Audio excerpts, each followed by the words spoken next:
The other day I was on a call with a man in our program, and he told me how on New Year's he took the lead as a man, found a party for him and his wife to go to. He said, "Honey, we're going here tonight, put your best dress on, we leave in 2 hours." Now he was confident she would say yes, and then his wife rejected him. However, this did not dissuade him. He was persistent, so a few hours later, in his apex confident masculine state, he was able to change her mood and then change her mind by saying, "We are going to grab a drink, let's go." He picked her up and carried her to the room and said, "Get dressed. We're just grabbing one drink and then I'm taking you home. We're not staying inside on New Year's like an old couple." And miraculously, she said yes. Now he also remembered that his wife loved being social. So while at the bar, even though he wasn't a social man, he walked up to people, he was introducing himself, and he actually found a couple where the husband was in the same industry as his wife. After a few drinks, they came home, and the whole time she was saying, "We're not having sex, just so you know." She kept on saying that as she was taking his clothes off, and then they had sex. For hours, he wanted to say that, it was for hours. But laying in bed, after just a great night together, she looked at him and said, "Just so you know, I'm still getting a divorce." Look man, women can be confusing and send you so many mixed signals. It's like you're in an endless game of emotional charades where you're always guessing wrong. Circle. Close. Spot definitely wrong. Okay. And honestly, it leaves you just feeling forever baffled with this urge to just tear at your hair in pure frustration. But there are 7 subconscious hacks about women that will give you an upper hand in your interactions with her. Kind of like unlocking the secret code to a woman's mind and heart. And suddenly, you're placed in a game of emotional chess master where you anticipate and understand each and every move with precision, accuracy, and control. She'll become attracted to your newfound confidence, and she'll even change your mind about divorce. Checkmate. So let's get into the game. The concepts in this video will give you a high self-esteem, a frame that's unshakable and stronger than ever before, solutions to your problems, including the one miracle question, an interactive weapon even sharper than a sword, one trait that she needs from you that you haven't been providing, and a way to eradicate your neediness for good. However, if you skip through this video and don't apply everything I'm telling you, there will be a complete collapse of the relationship. Disappointment, regret will come through because you just don't understand the concepts that are paramount to fixing this, okay? So let's jump into the first one with Equipose essence. One of my clients, Derek, experienced this firsthand. He has 2 boys, aged 3 and 5.5. Anyone with siblings knows that they could just rile each other up like nothing else. And I was a middle child myself, or am a middle child, and I was caught up either being picked on or told on constantly. So I know the pain of the middle child syndrome. When my younger brother would be around my parents, he would push our buttons and we would try everything in our power to get him to quit. You can tell this pissed me off so much simply because if mom and dad weren't around, he would not do the same things. He only got away with it because his protectors were there to watch over. Then one day my father told me to just pretend that it doesn't bother me. Now this is the same advice Derek told his 5-year-old dealing with his younger brother himself. Just pretend it doesn't bother you. And that's when Derek had a revelation. He said, "Josh, I'm always giving in to my wife's emotional temperament." Now what he learned here is to not ignore her, of course, but instead to not just fall into her frame. There's a big difference. Whenever she tested him and he reacted, he was essentially acting like a 5-year-old child. I mean, think about it. Would you let your kids influence the way you feel? Would you give power to your child? Of course not. So why would you hand over the power to your wife in that moment? This is the concept of Equipose essence. Equipose combines equi, which is Latin for equal, and pose, or poise, from the French word passer, meaning to weigh. This symbolizes a balanced state of composure, and it's essential for maintaining a masculine frame. You see, the masculine leads and the feminine follows. At least that's how it's supposed to be. For the feminine to follow and feel safe, men need a reliable, balanced presence. Her test gauged the stability of yours, which is important for building trust. Now this is all happening on a subconscious level, underneath the surface. And I'm sure you know, as a man, it is easily one of the hardest things to achieve. And trust me, you're not alone. But getting the hang of this will boost your masculine leadership because you will develop the skills like emotional regulation, mindful masculinity, and stress resilience, plus communication and even self-awareness. So the question begs, how do you master Equipoise essence? Well, things like mindfulness exercises, deep breathing, calmness, just leaning in also, by the way, to your negative emotions, not avoiding them. So when you lean into your negative emotions and allow yourself to feel through them, you're okay experiencing her negative emotions when they inevitably arise over time. I know you want peace, but your ability to deal with her chaos will make you more likely that if you can deal with it, she'll feel safe with you, and then her emotions will actually go away. It's paradoxical. Also speak in I statements versus you. So when you're expressing your emotions and she's in her state of just chaos and just shutting down wherever her MO is, you're focusing on what you can control, what you feel. Not say you. Focus on the I. Say, I feel, this is how I feel, this is what I experience. A study even showed how effective this is, especially when the pandemic first hit. There was a study on brief gratitude writing intervention to decrease stress during the COVID pandemic. Now I'll summarize that whole entire study for you, which is basically the more you write down your gratitude, the more you put gratitude in the front face of your brain, the more you have to be grateful for. It just shifts your perspective on what to see. By the way, coffee and regular meditation helps a lot too. Now, these are all practical things you can do to improve your emotional intelligence and cultivate a masculine presence that remains just unshaken in who you are. This ties into the second hack perfectly, by the way, because like a sturdy masculine frame, it also goes against the idea of butting heads. It instead promotes calmness and peace. And this comes from ACT therapy, or acceptance commitment therapy. It was developed in the 1980s by psychologist Stephen C. Hayes, a professor at the University of Nevada. Now, honestly, Hayes was dealing with his own history of panic attacks when he developed this. Eventually, he vowed that he would no longer run from himself, that he would accept himself and his experiences fully. That's why the concept of his therapy is called acceptance and commitment. Now, ACT, as is known for short, helps you learn how to accept your thoughts and feelings rather than fighting or fleeing or feeling guilty of them. Only then, when you take full accountability and acceptance of them, do you enrich and improve the relationship you have with yourself. Now, the theory behind this is that it's counterproductive to try to control painful emotions and psychological experiences. It's honestly like trying to stop the rain from falling from the clouds themselves. When those clouds become so saturated with water, the little droplets of rain are gonna fall whether you like it or not. Similarly, you must fully accept the situation, her and yourself as well. I'll repeat that. You must fully accept the situation you're in, her and yourself. Any arguing or disagreement with what is, it creates pain, that's suffering. I mean, that is one of the Buddhist main tenets, that life is suffering and suffering comes from attachment. Attachment is another way to say of you wanting something different than it already is. There's actually a story of two arrows, right? The first arrow represents the initial problem or painful experience that strikes us in life. It's inevitable. This arrow is unavoidable and it's a part of the human experience. In your case, it's that your wife has pulled away. She wants space, or even dropped the dreaded D word. And I get it. It stings like a real arrow piercing your heart. And you feel like this is the end. And that if you can just stop that arrow somehow and undo it from striking you, you can make things better. But the second arrow represents your reaction to the first arrow. The resistance, denial, or struggle against the pain. The second arrow is the one we have control over. So the moral of this story is that we can't always control the first arrow, but our reaction is that second arrow, and that's within your control, okay? Pain is inevitable, suffering is not. The more we try to fight, deny, or suppress the pain of the first arrow, the more we shoot ourselves with the second arrow. We won't even see it coming, and it causes more suffering and distress. The first arrow of your current situation has struck you. Accept it. It's where you are. Deal with it using mindfulness, compassion towards yourself, and self-improvement, everything I teach here. There is still hope. If you can make a commitment to the action that prevented that second arrow from striking, it's like choosing to just, use an umbrella once those rain clouds finally reveal themselves, or learn how to dance in the rain, okay? Find the benefit of the situation you're in, which ties into the third concept beautifully about solutions. Imagine for a second you have your own time machine. Let's jump into the future. You're gonna love this. Now, I mentioned that about 95% of therapy modalities focus on the issues and problems, and that's true. But this is one of the few modalities out there that focuses on solutions, and it really informs a lot of what I do here.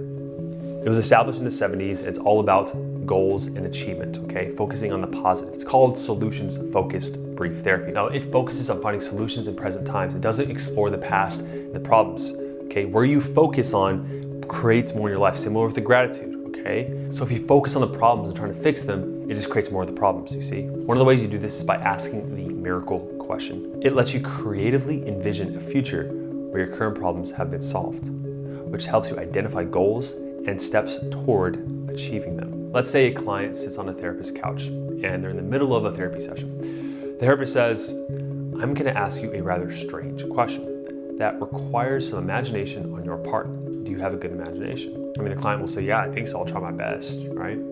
So the therapist says, good. The question is this: after we talk, you go home or back to work and you still have lots to do for the rest of the day. Maybe you got to finish work, cook dinner for yourself, spend time with your kids, talk to your wife, bills, whatever the case may be, right? There's lots of things that are going to be going on. Right as everyone's going to bed, there is a space, 10 to 15 minutes, where you can ask for a miracle tonight, where just the next morning, all your problems are resolved, okay? You and your wife are stronger than ever before. There's no talk of divorce, no coldness. She's warm, she's open, she's wrapping her arms around you and giving you kisses. All is well. But because this happens when you are sleeping, you had no idea that there was a miracle and the problem was solved. So when you wake up the next morning coming out of your sound sleep, what would be the first sign that'll make you wonder that there must have been a miracle that happened, that the problem is all gone? How would you discover this? Now the client says, I suppose I would feel like I'm getting up and facing the day instead of wanting to cover my head under the blanket and just hide. Now suppose you do get up and face the day. What would be the small thing that you would do that you didn't do this morning? The client would say, I suppose I'll just say good morning to my kids in a cheerful voice instead of screaming at them like I usually do every morning because they're being loud and making a mess. The therapist would say, what would your children do in response to your cheerful good morning? The client may say, well, they will be surprised the first day we talk that way because I don't usually talk that way, but then they'd probably be more calm and relaxed. God, it's been a long time since that happened. The therapist may say, so what would you do then after saying good morning? The client would say, I would probably crack a joke and put them in a better mood. Now, these baby steps become the building blocks of an entirely different kind of day. As you begin to implement some of the behavioral changes you just imagined, what happens is that those small behaviors turn to a good day, days turn into weeks, weeks turn into a new life. Now, if you pause the video right now and ask yourself the miracle question, take time to describe your solutions in that context. I promise you, your demeanor will completely shift and you'll see immediate results. Go ahead and pause the video and do that right now. Now, this question is a powerful weapon in changing your outlook. And this next concept is an equally powerful weapon for how we communicate. I call it the sympathetic swordsman. Let me ask you this. If you're in a sword fight, what's the most useful thing to have other than a sword, of course? And you can't say a gun, even though it worked for Indiana Jones.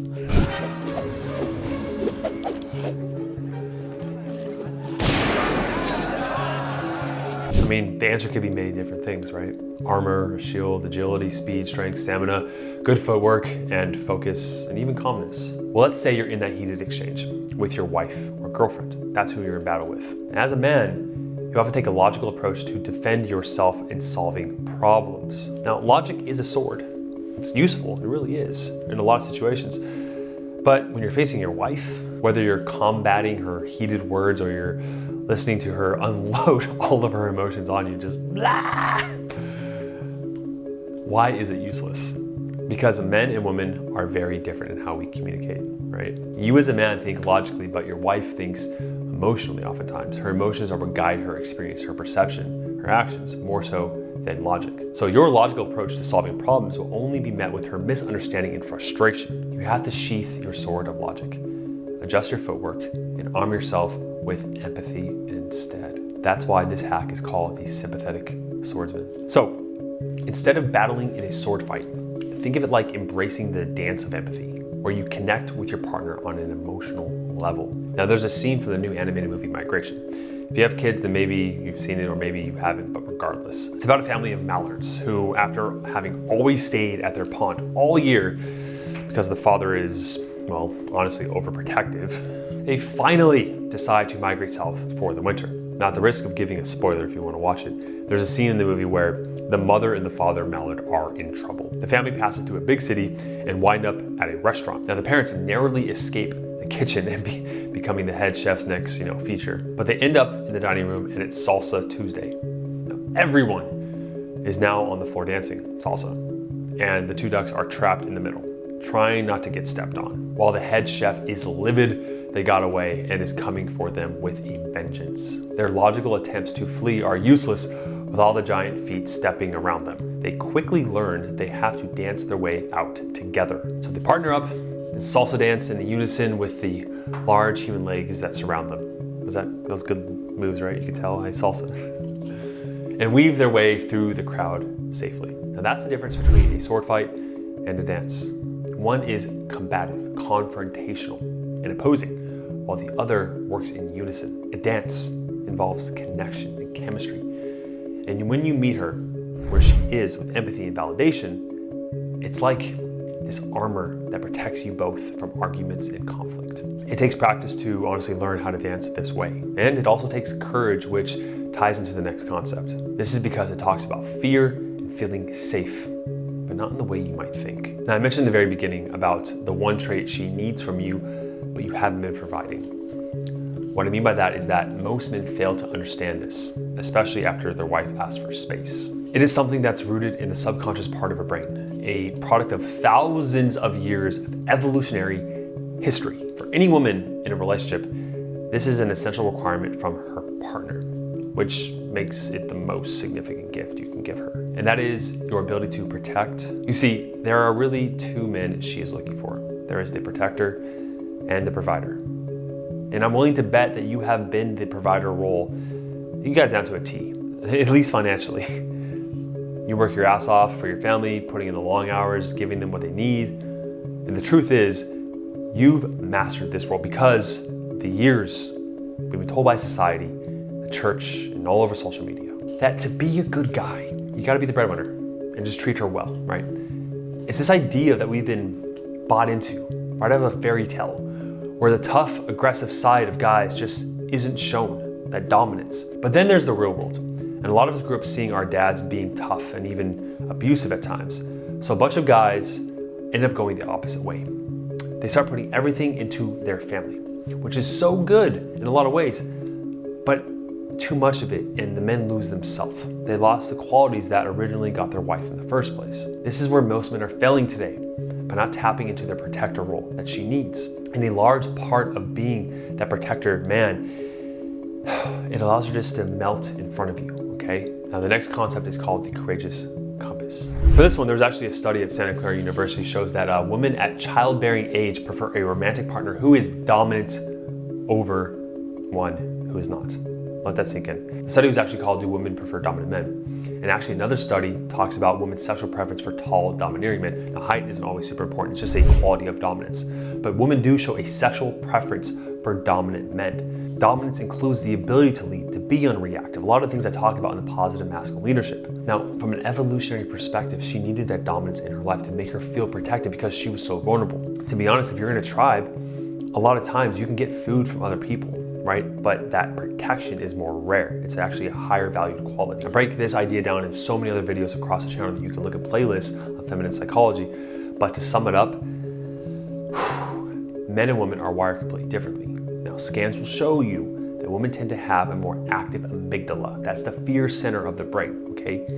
It's because they're more vulnerable, right? How often do they feel in danger? More than you, I guarantee.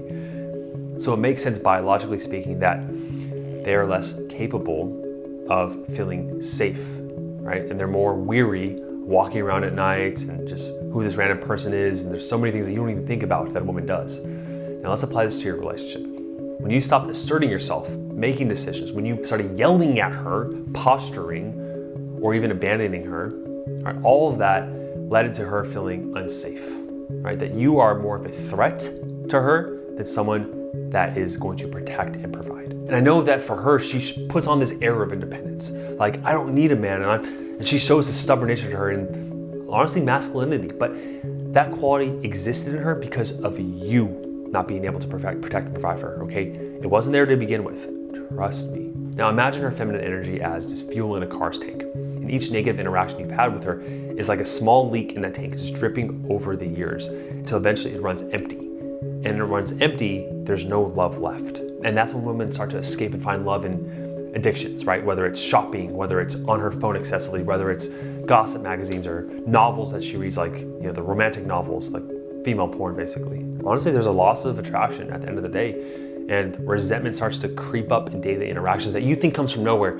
but it's coming from this source. However, when you start to lead, make decisions, and convey that protector role, she is free to fall into her feminine, to relax into it, and this is what she wants.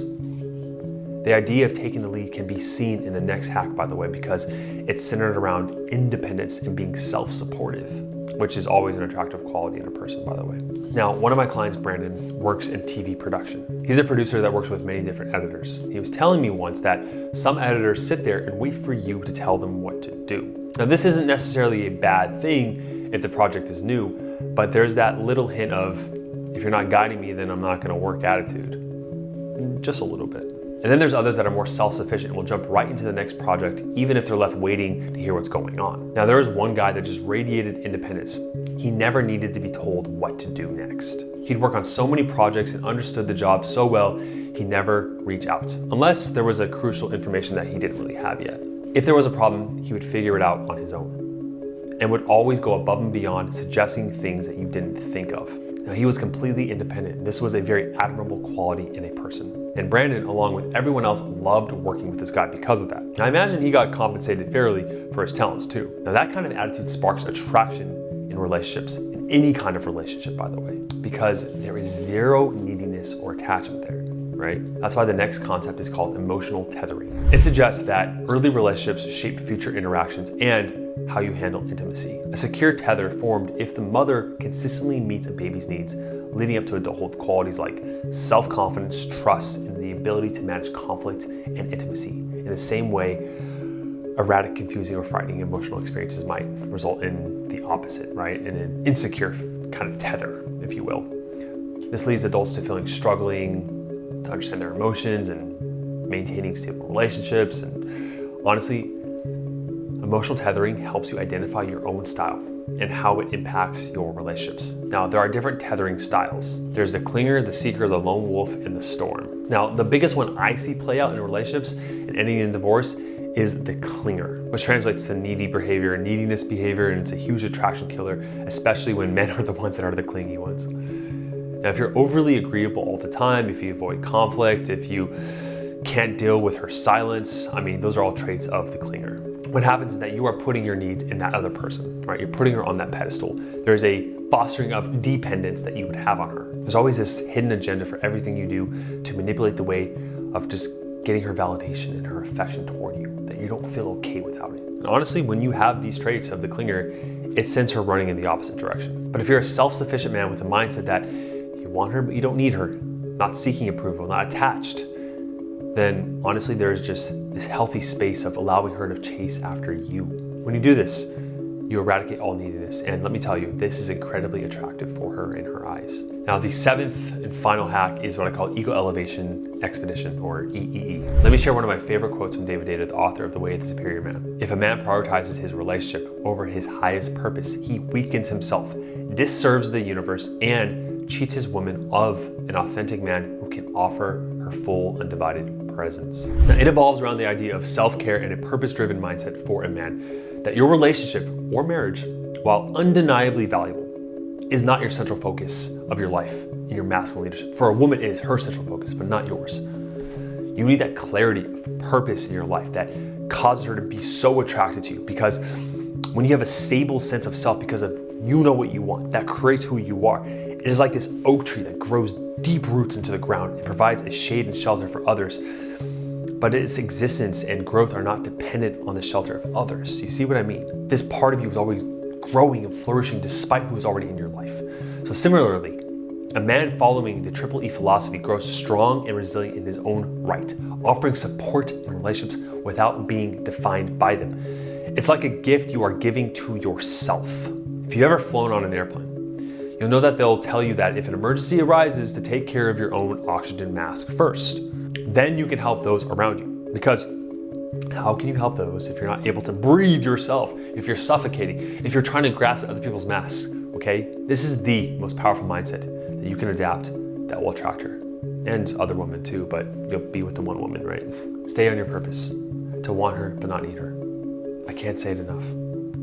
Now, if you want to learn more about the clinger and avoiding those neediness behaviors, it's all about developing a positive masculine state and understanding her test and their feminine. So there's this video right here, one of the most popular videos on the channel, put so much energy into. I highly recommend you watch it. Thanks for watching this one. I'll see you next one.